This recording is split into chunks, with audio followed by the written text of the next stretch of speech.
Hello बच्चों, स्वागत है आपका एक बार फिर से आपके अपने यूट्यूब चैनल एक्सपर्ट एकेडमी पर। और आज मैं यहाँ पे आपके लिए लेकर आ चुका हूँ जो बहुत ही बेहतरीन कॉन्सेप्ट रहा पे हमारा रहने वाला है। एक्सपर्ट एकेडमी यूट्यूब चैनल हमारा है और chemical reaction and chemical equations के जो मोस्ट इंपॉर्टेंट क्वेश्चन है साइंस सब्जेक्ट के और 10th क्लास के 2026 के एग्जाम के पैटर्न के अकॉर्डिंग यहाँ पे मैं आपके लिए लेकर चीज़ें आ चुका हूँ। तो बेहतरीन तैयारी के साथ हमें आगे बढ़ना है और छोटे छोटे क्वेश्चंस जो हैं एग्जाम में आते हैं, बेसिक क्वेश्चंस जो हर चैप्टर में से पुटअप किए जाते हैं, उनके बारे में यहाँ पे आपसे डिस्कस करूँगा। तो बिना निश्चिंत रहेगा और वीडियो पूरी देखकर ही जाना ताकि आपको जो मैं नॉलेज प्रोवाइड करूँ वो आपको कंप्लीट मिल सके। तो चलिए बात करते हैं। पहला ही हमारा क्वेश्चन है आज का कि दिया गया है कि जो रासायनिक समीकरण को संतुलित करना किस नियम पर आधारित है। रासायनिक समीकरण को संतुलित करना किस नियम पर आधारित है, तो इसमें हम सबसे पहले बात करेंगे। सबसे पहले मैं आपको इसमें बता दूं कि रासायनिक समीकरण को संतुलित करना द्रव्यमान संरक्षण के नियम पर आधारित है। क्यों? क्योंकि भाई इसमें हम क्या करते हैं कि कोई भी रिएक्शन होता है, कोई भी रिएक्शन होती है, कोई भी इक्वेशन होता है, तो उसमें इधर होता है हमारा LHS, क्या होता है भाई LHS होता है, और इधर हमारा हो जाएगा RHS, क्या हो जाएगा भाई RHS हो जाएगा। तो LHS और RHS में हमेशा जो भी एलिमेंट्स होते हैं, सबका द्रव्यमान जो होता है हमें बैलेंस करके चलना होता है। जितना द्रव्यमान इधर होगा उतना ही द्रव्यमान इधर होगा। तो सिंपल सी बात करते हैं, हम द्रव्यमान संरक्षण के नियम पर यह आधारित होता है। ठीक है, बहुत अच्छी बात, ध्यान दीजिएगा हर क्वेश्चन के ऊपर, हर आंसर के ऊपर। अगर आपको इसी सॉल्यूशन की PDF भी आपको चाहिए तो मैं वो आपको प्रोवाइड करवा दूंगा, निश्चिंत रहिएगा। चलिए आगे बात करते हैं। सेकंड क्वेश्चन हमारा आज का है कि बिना बुझा हुआ चूने का रासायनिक सूत्र क्या है। बिना बुझे हुए चूने का रासायनिक सूत्र क्या है? तो बिना बुझे हुए चूने का रासायनिक सूत्र हमारा यहाँ पे हो जाएगा कि CaO, क्या हो जाएगा CaO। दो प्रकार के चूने होते हैं हमारे पास, बुझा हुआ, एक क्या हो जाएगा बुझा हुआ, एक हो जाएगा बुझा हुआ और एक बिना बुझा हुआ। तो बुझा हुआ चूने का सूत्र हो जाएगा हमारे पास CaOH का होल ट्वाइस। हमारे पास यहाँ पे आंसर होगा CaOH का होल ट्वाइस। किसका है ये? बुझे हुए चूने का सूत्र है। दूसरी बात अगर हम करें बिना बुझे हुए चूने का रासायनिक सूत्र CaO, इसको कैल्शियम ऑक्साइड भी बोला जाता है। कैल्शियम ऑक्साइड भी हम इसको बोल सकते हैं, कैल्शियम ऑक्साइड भी इसको बोला जा सकता है। और अगर इसकी बात करें तो इसको हम बोल सकते हैं कैल्शियम हाइड्रोक्साइड भी इसको बोला जा सकता है। ठीक है, कैल्शियम हाइड्रोक्साइड भी हम इसको बोल सकते हैं। ये चीज़ें आप थोड़ी सी बेसिक है, ये ध्यान रखेंगे। ठीक है, बेसिक से बेसिक बातें, उस क्वेश्चन से रिलेटेड जो भी बातें होंगी वो मैं आपको बताते चलूँगा। आपको बशर्ते जो आपको पता है, जो आप पहले से जानते हो, आपने पढ़ा है स्कूल में, उसकी तो कोई दिक्कत है नहीं, लेकिन जिसके बारे में आप नहीं जानते हो वो आप नोट कर लेना। ठीक है, चलिए आगे बात करते हैं। जब चूने के पानी में कार्बन डाइऑक्साइड गैस प्रवाहित की जाती है, तो उत्पाद के रूप में क्या बनता है? ये थोड़ा सा मिस्टेक है, बनता है। उत्पाद के रूप में क्या बनता है जिसके कारण विलियन जो होता है, विलियन, ये टाइपिंग मिस्टेक है। ठीक है भैया, ये विलियन जो होता है,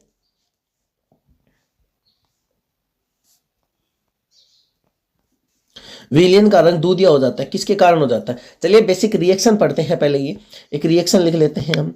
यही जो रिएक्शन आपको दे रखी है उसके बारे में लिख देते हैं। क्या होती है रिएक्शन हमारे पास? जैसे हमारे पास जब बुझा हुआ चूना होता है CaOH का होल ट्वाइस होता है। ठीक है, CaOH का होल ट्वाइस होता है। CaOH के होल ट्वाइस में जब हम कार्बन डाइऑक्साइड और गैस प्रवाहित कर देते हैं तब हमारे पास फाइनली जो प्रोडक्ट बनता है वो बनेगा CaCO3। क्या बनेगा? CaCO3। अगर हम इसको ऐसे भी लिख सकते हैं, अगर ब्रैकेट ना लगाएं तो हम इसको ऐसे भी लिख सकते हैं CaCO3 plus CO2 plus, sorry भाई, ये H2 आ जाएगा, प्लस H2O, ये गैस रिलीज हो जाएगी। ठीक है, तो ये जो मटेरियल होता है, ये इसका कलर होता है सफ़ेद होता है। इसका कलर कैसा होता है? सफ़ेद होता है। और इसी के कारण उसका जो विलियन जो होता है उसका रंग दूधिया हो जाएगा। कैसा हो जाएगा भाई? दूधिया हो जाएगा। दूसरी हम आगे बात करें तो यही वो चीज़ है जिसके कारण ये, जिसको हम संगमरमर बोलते हैं, मरमर हम इसको बोलते हैं, संगमरमर भी इसी को बोला जाता है, ठीक है ना। तो आपसे बेसिकली पूछ लिया जाए कि भाई संगमरमर का रासायनिक सूत्र क्या होता है ना, केमिकल फॉर्मूला ऑफ संगमरमर मार्बल, तो यह आ जाएगा आपका CaCO3, ठीक है। और यही वो मटेरियल है जिसके कारण विलीन का रंग सफेद हो जाता है, कैल्शियम कार्बोनेट बनता है। तो ये बेसिक आपकी रिएक्शन हो जाएगी, ठीक है। तो यहाँ पे आपका आंसर, राइट आंसर आपका हो जाएगा भैया option number B. Option number यहाँ पे भी आपका राइट आंसर हो जाएगा, कैल्शियम कार्बोनेट, ठीक है। चलिए आगे बात करते हैं। अभिक्रिया 2H2O2 प्लस 2H2O किसका उदाहरण है। अब देखो इसमें इधर दो मटेरियल थे, इधर दो थे, मतलब अभिकारक कितने हैं, अभिकारक कितने हैं, दो है भैया। और अब उत्पाद कितना है, एक है। दो से क्या बन रहा है, एक बन रहा है। तो यहाँ पे सिंपली बेसिकली आपको पता चल रहा है दो मिलकर एक बन रहे हैं, मतलब क्या हो रहा है, इनका संयोजन हो रहा है, कॉम्बिनेशन हो रहा है ना, संयोजन हो रहा है। तो यहाँ पे आपका राइट आंसर हो जाएगा संयोजन अभिक्रिया, ऑप्शन नंबर सी यहाँ पे आपका राइट आंसर हो जाएगा। और संयोजन अभिक्रिया को हम ये भी बोल सकते हैं कॉम्बिनेशन रिएक्शन। कौन सा बोल सकते हैं भाई, कॉम्बिनेशन रिएक्शन का एक एग्जांपल है। इंग्लिश मीडियम के जो बच्चे हैं वो समझ सकते हैं, ठीक है। चलिए आगे बात करते हैं। ऊर्जा के अवशोषण की आवश्यकता किस प्रकार की अभिक्रिया में होती है। ऊर्जा के अवशोषण की आवश्यकता किस प्रकार की अभिक्रिया में होता है। उष्माक्षेपी, उष्माशोषी, संयोजन और वियोजन। उष्मा का अवशोषण होता है भाई, अवशोषण। दो प्रकार की अभिक्रिया पढ़ते हैं हम, एक पढ़ते हैं उष्मा क्षेपी अभिक्रिया पढ़ते हैं, और एक पढ़ते हैं उष्मा शोषी अभिक्रिया पढ़ते हैं। दोनों प्रकार की अभिक्रियाओं में उष्मा का बहुत इंपॉर्टेंट रोल होता है। किसका भाई, उष्मा का बहुत इंपॉर्टेंट रोल होता है। एक में उष्मा ली जाती है, एक में उष्मा दी जाती है। तो देखो ध्यान से एक चीज देखना कि यहाँ पे जो आपको दे रखा है यहाँ पे जो आपको गिवन है, यहाँ पे देखो क्या दे रखा है, उस शोषी दिया हुआ है, शोषी। शोषी का मतलब होता है शोषण, शोषी का मतलब हो जाएगा आपका शोषण। अब शोषण हो रहा है तो सिंपल सी बात है, कौन से में हो रहा है, शोषण किस में होता है, यही तो हमसे पूछ रहा है कि ऊर्जा का अवशोषण कौन सी अभिक्रिया में होता है। तो वो हमारा राइट आंसर यहाँ पे हो जाएगा ऑप्शन नंबर बी, उष्मा शोषी अभिक्रिया में उष्मा का अवशोषण होता है, ठीक है ना। ये जो उष्मा क्षेपी अभिक्रिया है, ये जो उष्मा क्षेपी अभिक्रिया है, इसमें यहाँ पे आपके पास जो उष्मा है अभिक्रिया होने के लिए देनी पड़ती है। इसको आप जब उष्मा, सॉरी उल्टा बोल गया, इससे उष्मा मिलती है, इससे उष्मा क्या है, मिलती है इससे उष्मा हमें, ठीक है। इतना आप क्लियर रखेंगे। उष्मा शोषी में शोषण होता है, उष्मा क्षेपी में उष्मा दी जाती है। आगे बढ़ते हैं। श्वसन किस प्रकार की अभिक्रिया है। बहुत इंपॉर्टेंट क्वेश्चन है भाई, बहुत ज्यादा इंपॉर्टेंट क्वेश्चन है कि श्वसन किस प्रकार की अभिक्रिया है। तो श्वसन एक पहली बात तो उष्माक्षेपी तो है ही, अभी जो हमने पढ़ा है, ऊपर हमने पढ़ा, देखो यहाँ पे उष्माक्षेपी, उष्माशोषी, उष्माक्षेपी है, फिर से उष्माशोषी है, ये दिए गए हैं। तो ये तो हम पढ़ेंगे कि मतलब हमें उष्माक्षेपी और उष्माशोषी में से एक चीज का पता लगाना है। उष्माक्षेपी भी हो सकता है और उष्माशोषी भी हो सकता है, ऑप्शन के अकॉर्डिंग अगर हम देखना चाहें। लेकिन मैं आपको बता दूं कि श्वसन जो होता है उष्माक्षेपी अभिक्रिया होती है। तो उष्माशोषी, इसको काट दो, ये कट जाएगा। उष्माशोषी और किसमें है, और नहीं है किसी में, है ना। तीनों में उष्माक्षेपी ही है, ठीक है ना भाई। ये यहाँ पे टाइपिंग मिस्टेक है, यहाँ पे आपका उष्माशोषी रहा है, ठीक है ना, उष्माशोषी, ठीक है। चलिए बात करते हैं। तो श्वसन जो है एक कैसी अभिक्रिया हो जाएगी, संयोजन अभिक्रिया हो जाएगी। प्लस में ये कौन सी हो जाएगी, आपके पास उष्माक्षेपी अभिक्रिया हो जाएगी। देखो ध्यान से समझना एक चीज कि श्वसन जो है एक संयोजन अभिक्रिया भी है। होता क्या है इसमें कि आप जो खाना खाओगे वो, ठीक है, दूसरा मान लो खाने में हम क्या ले रहे हैं, ग्लूकोज ले रहे हैं। ग्लूकोज से हमें क्या बनाएगा, ये उसको कंबाइन करके ग्लूकोज को CO2 को, सॉरी CO2 नहीं, O2 को और वाटर को, इन तीनों चीजों को कंबाइन करके वो एनर्जी बनाता है। कॉम्बिनेशन हो रहा है, मतलब एक चीज समझे तो हम, अब कॉम्बिनेशन हो रहा है, इसका मतलब क्या है, ये एक संयोजन जो है एक उष्माक्षेपी अभिक्रिया यहाँ पे हमारे पास हो जाएगी, और डी ऑप्शन यहाँ पे हमारा राइट आंसर हो जाएगा। चलिए आगे बात करते हैं। जब फेरस सल्फेट FeSO4 को गर्म किया जाता है तो भूरे रंग की कौन सी गैस निकलती है।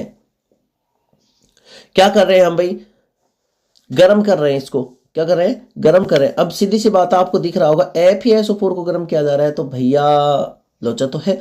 अभी इसमें कौन सी गैस निकल सकती है, ध्यान से देखो आप, इसमें आपके पास SO2 गैस रिलीज हो सकती है और कोई सी गैस रिलीज नहीं होगी, तो आपका यहाँ पे बी ऑप्शन यहाँ पे आपका राइट आंसर हो जाएगा, SO2 दिख रहा है। इसमें कौन सी है, सल्फर डाइऑक्साइड ही गैस रिलीज होगी।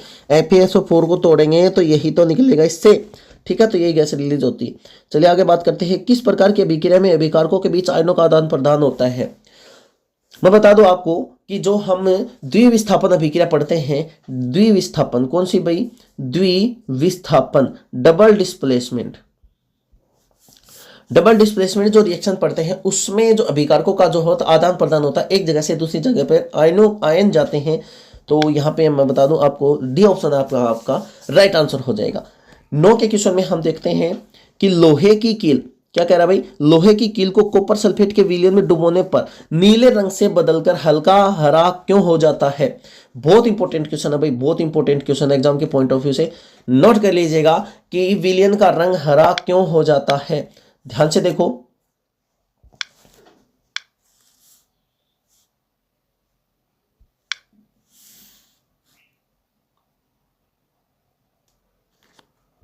देखो इधर होता क्या है हमारे पास, होता क्या है कि हमें कॉपर सल्फेट का विलयन दिया जाता है CuSO4, क्या दिया जाता है भैया, CuSO4,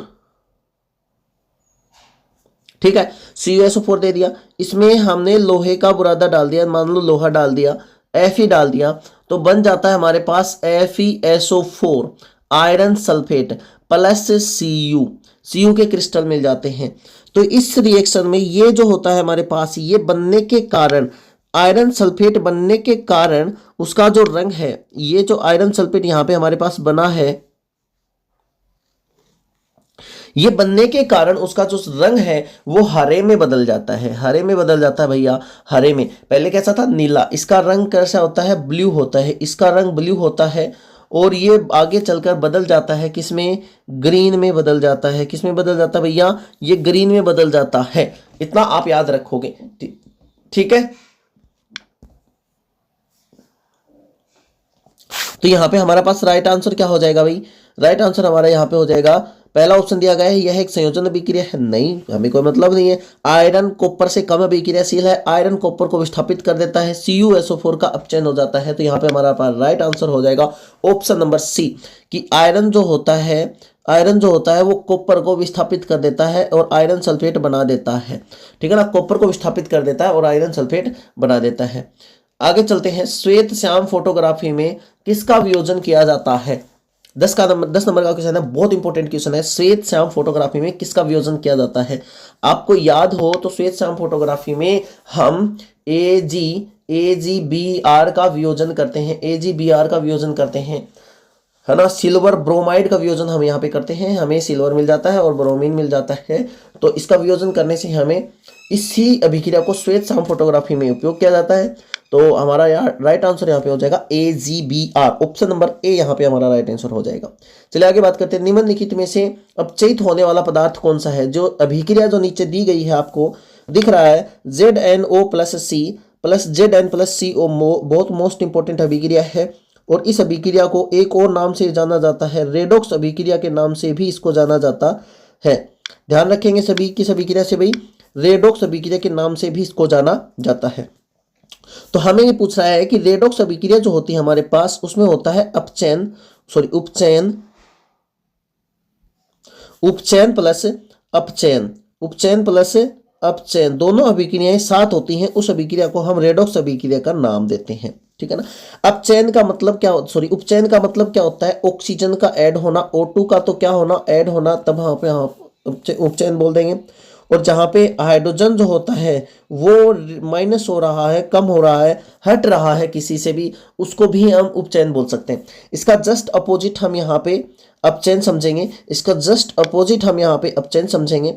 अपचयन में देखो आपके पास क्या होगा, जिसके पास जिसका O2 जो होता है माइनस हो रहा होता है, जिसमें क्या होता है, O2 जो होता है वो माइनस हो रहा होता है, और जिसमें H2 जो है वो प्लस हो रहा होता है, उस अभिक्रिया को हम अपचयन का नाम देते हैं। तो चलिए आज इसी के बारे में बात करते हैं। ऑप्शन नंबर हमारा यहाँ पे राइट आंसर हो जाएगा ए का।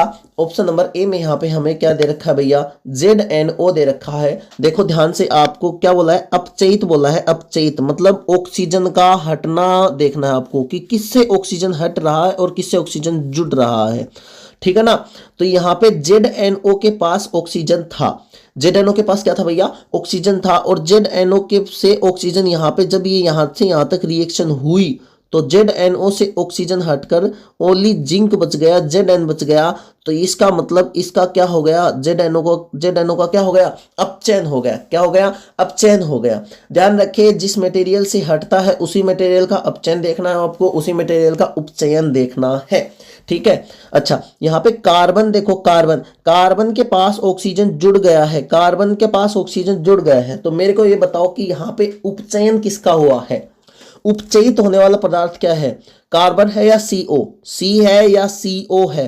तो यहाँ पे आपका राइट आंसर आप बोलोगे सर CO नहीं है, यहाँ पे हमारा राइट आंसर हो जाएगा C, कार्बन का यहाँ पे हमारे पास उपचयन हो रहा है। क्या हो रहा है भैया, उपचयन हो रहा है, किसका, कार्बन का। ये चीजें आप ध्यान रखेंगे। थोड़ी सी बेसिक बातें मैंने रेडॉक्स अभिक्रिया के बारे में बताई है जो आपको याद रखनी है। चलिए आगे बात करते हैं भाई।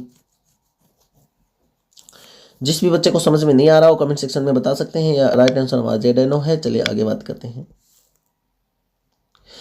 उपचयन का अर्थ क्या है, अभी अभी मैंने बात की है। उपचयन का अर्थ क्या है, देखो उपचयन में अभी अभी मैंने आपको बताया कि ऑक्सीजन का जो होता है वो उपचयन में ऐड होता है और हाइड्रोजन का क्या होता है, लॉस होता है।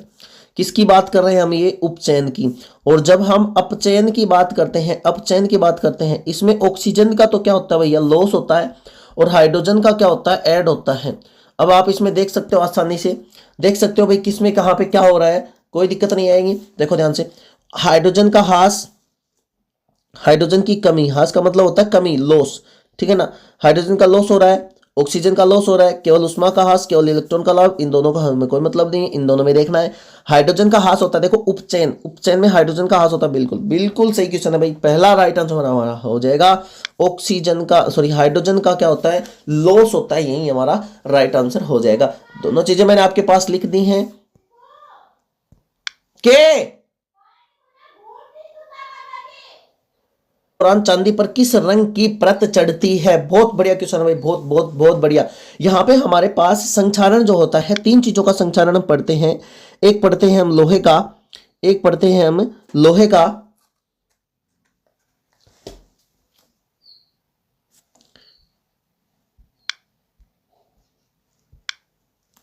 एक हम पढ़ते हैं लोहे का संक्षारण, एक हम पढ़ते हैं तांबे का, एक हम पढ़ते हैं तांबे का, और एक हम पढ़ते हैं चांदी का। ठीक है भैया, तीनों चीजें आप याद रखोगे। तीनों के सामने में इनके जो भी कलर है वो मैं लिख देता हूं। लोहे के ऊपर तो जो है लाल भूरे रंग की परत चढ़ती है, किसकी भाई, लाल भूरे की, लाल भूरा, लाल भूरे रंग की परत चढ़ती है। तांबे के ऊपर की बात करूं मैं, तांबे के ऊपर हरे रंग की परत चढ़ती है। और अगर मैं चांदी की बात करूं तो चांदी के ऊपर काले रंग की परत चढ़ती है। तो चलिए बात करते हैं, इसमें हमसे क्या पूछा है, क्षरण के दौरान चांदी पर किस रंग की परत चढ़ती है। चांदी के बारे में बात कर रहा है, चांदी हो गई आज तो, चांदी के बारे में बात कर रहा है। आपको दिख रहा है चांदी के ऊपर काले रंग का, मैंने आपको बताया था ऑप्शन यहाँ पर हमारा बी राइट आंसर हो जाएगा, चांदी पर काले रंग की परत चढ़ती है। चलिए देखते हैं, लोहे को जंग से बचाने के लिए किस विधि का उपयोग किया जाता है, पेंटिंग का, ग्रीसिंग का, गैल्वेनीकरण का और एनोडाइजिंग का। तो यहां पे हमारा राइट आंसर क्या होगा, लोहे को जंग से बचाने के लिए किस विधि का उपयोग करते हैं। भाई देखो, तरीका अगर पूछे तो हम पेंटिंग भी बोल सकते हैं, ग्रीसिंग भी बोल सकते हैं, लेकिन हमसे यहाँ पे विधि पूछ रहा है। तो चलिए एक चीज बेसिक से आपको बताते हैं कि यहाँ पे एक करेक्शन आप कर सकते हो, है ना। या मैं कह दूं, लोहे के ऊपर जिंक की परत चढ़ाने को क्या कहते हैं, ये भी आप यहाँ पे करेक्शन कर सकते हो थोड़ा सा क्वेश्चन में, क्योंकि ये थोड़ा क्वेश्चन कंफ्यूजिंग है। मेरे कंफ्यूजिंग नहीं है, मैं आपको बता रहा हूं कि आप जब पेपर में आपको अगर सामने मिल जाए तो आपको कंफ्यूजन हो सकता है। किस बात का कंफ्यूजन हो सकता है कि भाई पेंटिंग में भी वही चीज होता है, ग्रीसिंग में भी लोहे को जंग से बचाते हैं, गैल्वेनीकरण में भी, एनोडीकरण में भी, सॉरी एनोडीकरण में ऐसा नहीं होता। तो यहाँ पे हम बात कर लेते हैं गैल्वेनीकरण की, यहाँ पे हमारे पास बात कर रहे हैं। क्यों, क्योंकि जिंक वाला करेक्शन मैंने आपको बता दिया कि जिंक वाला करेक्शन आप कर सकते हो। तो जिंक की परत चढ़ाई जाती है, कौन से में चढ़ाई जाती है? गैल्वेनीकरण में चढ़ाई जाती है। वसा युक्त और तैलीय भोज्य पदार्थों को खराब होने से बचाने के लिए, विकृत गंधिता से बचाने के लिए उनमें कौन से पदार्थ मिलाए जाते हैं? कौन से पदार्थ मिलाए जाते हैं? ध्यान से देखो, अब उसमें क्या होता है, अगर उसमें तैलीय पदार्थ नहीं मिलाएंगे तो उसका ऑक्सीजन के साथ क्या हो जाएगा? O2 के साथ उनका संपर्क हो जाएगा, और जब उनका O2 के साथ संपर्क हो जाएगा तो वो ऑक्सीकृत हो जाएंगे। क्या हो जाएंगे भाई? ऑक्सीकृत हो जाएंगे, ऑक्सीकृत हो जाएंगे। और उनको ऑक्सीकरण से बचाने के लिए ही हम उसमें क्या डालते हैं? वो मटेरियल डालते हैं। तो कौन सा आ जाएगा हमारा यहाँ पे आंसर? प्रतिऑक्सीकारक। क्या आ जाएगा भाई? प्रतिऑक्सीकारक।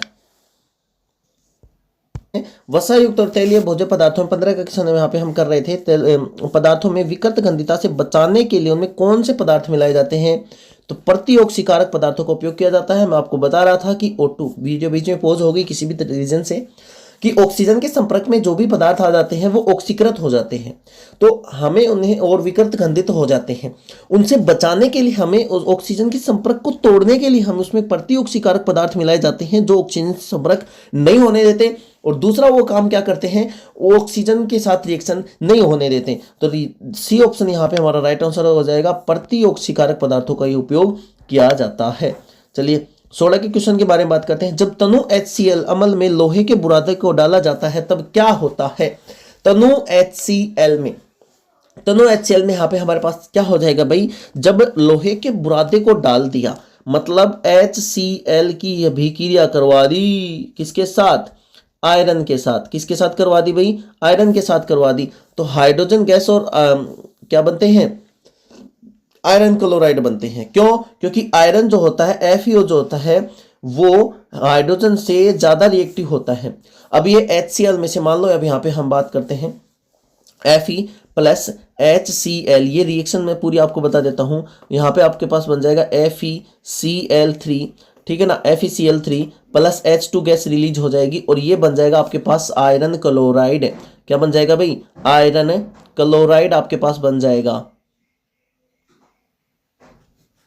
ठीक है, आयरन क्लोराइड आपके पास बन जाएगा। ये चीज आप याद रखेंगे। आयरन जो होता है वो हाइड्रोजन से ज्यादा रिएक्टिव होता है, इसको डिस्प्लेस कर देगा, इसकी जगह से हटा देगा, और हाइड्रोजन प्लस हाइड्रोजन गैस और आयरन क्लोराइड यहाँ पे हमारे पास मटेरियल बन जाएगा। चलो, अवक्षेपण अभिक्रिया का मुख्य उत्पाद क्या होता है? नाम से ही पता चल रहा है। देखो, अवक्षेपण अभिक्रिया में अवक्षेप ही उसका मुख्य पदार्थ होता है। अवक्षेप ही उसका मुख्य पदार्थ होता है। आगे बात करते हैं कि निम्नलिखित में से कौन सी अभिक्रिया एक उष्माशोषी अभिक्रिया है? ये जो अभिक्रियाएं आपको दी गई हैं, इसमें उष्माशोषी अभिक्रिया कौन सी है? ध्यान से देखो, उष्मा का उपयोग किस में कर रहा है? यहाँ पे उष्मा का उपयोग किस में हो रहा है? देखो, ये पहली अभिक्रिया है, इसमें उष्मा उत्सर्जित हो रही है, मतलब उष्माशोषी है। इसमें उष्मा उत्सर्जित हो रही है, ये भी उष्माशोषी है। इसमें भी उष्मा उत्सर्जित हो रही है, ये भी उष्माशोषी है। तो मतलब तीनों ऑप्शन उष्माशोषी क्या आ गए? सॉरी, उल्टा बोल गया मैं। उष्मा उत्सर्जित हो रही है, इसका मतलब ये क्षेपी अभिक्रिया है, उष्मा क्षेपी है। कौन सी है? उष्मा क्षेपी। उष्मा क्षेपी अभिक्रिया है। ये भी और ये भी बच गई। कौन सी? ये उष्मा शोषी अभिक्रिया हो जाएगी हमारी। ठीक है, चलिए बात करते हैं आगे। रासायनिक अभिक्रिया के लिए एक क्यू जो लिखा जाता है अभिक्रिया में, किसका चिन्ह दर्शाया जाता है? एक क्यू से मैं बता दूं आपको, जलीय विलयन, एक्वेटिक सॉल्यूशन, है ना। एक क्यू का मतलब होता है एक्वेटिक, है ना। तो जलीय विलयन का सिंबल जो होता है वो हमारे पास यहाँ पे हो जाएगा, एक क्यू हो जाएगा। ठीक है ना, 19 के में आ जाएगा बी ऑप्शन। ठीक है, चलिए लास्ट क्वेश्चन आज का हमारा क्वेश्चन रहने वाला है 20 का। चलिए इसके बारे में बात कर लेते हैं। FeSO4 plus heat Fe2O3 plus SO2 plus SO3, है ना। FeSO4 का तापन किस प्रकार की अभिक्रिया है? तो यह अभिक्रिया जो है आपको साफ साफ दिख रहा है, तापीय वियोजन यहाँ पे हमारे पास हो रहा है। इससे पहले भी एक क्वेश्चन आया था कि FeSO4 जो है उसको अगर उष्मा दी जाती है तो वह टूटने के बाद कौन सी गैस रिलीज होती है? उसमें मैंने आपको बताया था SO2। SO3 भी होती है, लेकिन SO3 हमारे पास ऑप्शन में था नहीं, तो हम SO2 को ही चूज करेंगे। तो चलिए बात करते हैं। तो संयोजन होता है, संयोजन हो रहा है, नहीं हो रहा, विस्थापन नहीं हो रहा, द्विस्थापन नहीं हो रहा, इसमें क्या हो रहा है, तापीय वियोजन हो रहा है। कौन सा हो रहा है भाई, तापीय वियोजन। वियोजन हम 3 प्रकार के पढ़ते हैं, मैं कभी वीडियो लेकर आऊंगा आप कंप्लीट चैप्टर की, उस दिन मैं आपको सारी चीजें समझाऊंगा। वियोजन 3 प्रकार के हमारे पास यहाँ पे होते हैं। एक होता है उष्मीय वियोजन, उष्मीय वियोजन जिसमें हम उसको उष्मा देते हैं और इसी को तापीय भी बोल देते हैं, कोई बड़ी बात है नहीं। दूसरा हो जाएगा विद्युत अपघटनी, विद्युत अपघटनी वियोजन अभिक्रिया के प्रकार बता रहा हूं आपको, विद्युत अपघटनी, ठीक है। तीसरा हमारे पास यहाँ पे हो जाएगा प्रकाशीय वियोजन, प्रकाशीय वियोजन। कौन सा हो जाएगा भाई, प्रकाशीय वियोजन। यहां पे ये बात ध्यान में रखेंगे, प्रकाशीय वियोजन हमारे पास यहाँ पे हो गया। तो एक और रिएक्शन आई थी हमारे पास पीछे के क्वेश्चन में, देखते हैं वो कौन सी थी, और उसी में आपके पास यहाँ पे प्रकाशीय वियोजन को दर्शाया गया था, प्रकाशीय वियोजन का दर्शाया गया था। याद रहे आपसे क्वेश्चन पूछा गया था कि AgBr, है ना, पूछा गया था ना AgBr, कहाँ गया वो AgBr, कहाँ गया,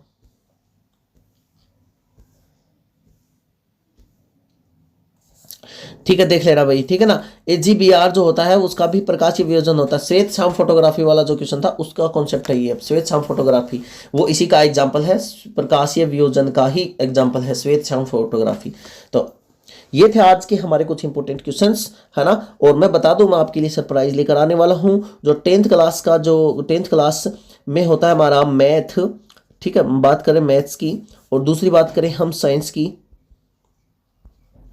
दोनों ही सब्जेक्ट के मैं आपके लिए 10 मॉडल पेपर लेकर आऊंगा। मॉडल पेपर हम लेकर आएंगे, और उन मॉडल पेपर से आपको बहुत ज़्यादा हेल्प मिलेगी आपके एग्जाम के लिए, है ना। दूसरे में बता दूं, पर चैप्टर के इसी हिसाब से मैं छोटे छोटे क्वेश्चन से, जो लेंथी क्वेश्चन है उनकी भी प्रैक्टिस लेकर आऊँगा। तो सभी को ध्यान से समझना है और बिल्कुल निश्चिंत होकर वीडियोज़ को देखना है। और ऐसी ही और वीडियो के लिए आज ही हमें सब्सक्राइब कीजिए, फॉलो कीजिए और अपने फ्रेंड्स के साथ ज़रूर शेयर करना, ताकि जो 10th क्लास में कमज़ोर बच्चे हैं उनको ऐसे क्वेश्चंस देखने को मिले जो एग्ज़ाम ओरिएंटेड होंगे, एग्ज़ाम में पूछे जाएंगे। ऐसे ही और बेहतरीन के क्वेश्चन के लिए हमें सब्सक्राइब कीजिए। थैंक यू, धन्यवाद। मैं 10th क्लास में कमज़ोर बच्चे